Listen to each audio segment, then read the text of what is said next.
Thomas Doyle's houses, intricate small-scale sculptures, are the surrogates of his childhood memories. Vulnerable in their smallness, they are the houses which Doyle says, if you asked a 4-year-old to draw a picture of a house, this would be it. The dangers and disasters that happen to Doyle's houses reflect his keen interest in the tragic nature of most history. The ruin of Berlin at the end of World War II, or the flooding of New Orleans by Hurricane Katrina. This artist, though, never names a locale, and so underscores the universal human struggle to maintain the outline of normal life in the face of disaster. The exhibition is titled If the Creek Don't Rise, and it comes from an old saying, if the good Lord's willing and the creek don't rise. People may follow it up by saying, I'll be there on Saturday. So it's basically, if fate doesn't intervene, this will take place. The piece that I made for the exhibition is called Infinite Regress. It's about 15.5 feet long. It's a model river in HO scale, and it snakes through the gallery floor.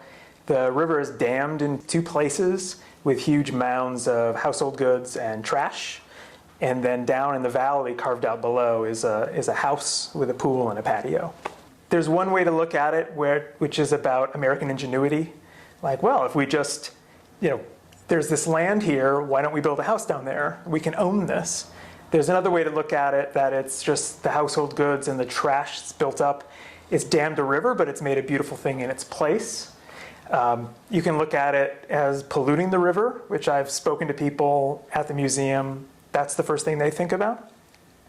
Or you can look at it as just the domestic trappings, all the stuff that comes out of a house. I've worked with houses for about 10 years or so, and the reason that I continue to be fascinated with them as subject matter is that just in a stroke, they tend to sum up so much of security and domesticity.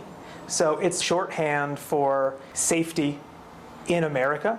When you take something that is so focused on security and you rip it in half or fling it through the air, it does something to us and it kind of touches a nerve. The people in my work are models, and I hack them apart and reassemble them in new positions, glue them, putty them, and sand them, and then I paint them. There's something about them that feels very oblivious to me because they don't have facial expressions, so they often don't seem to see what we see.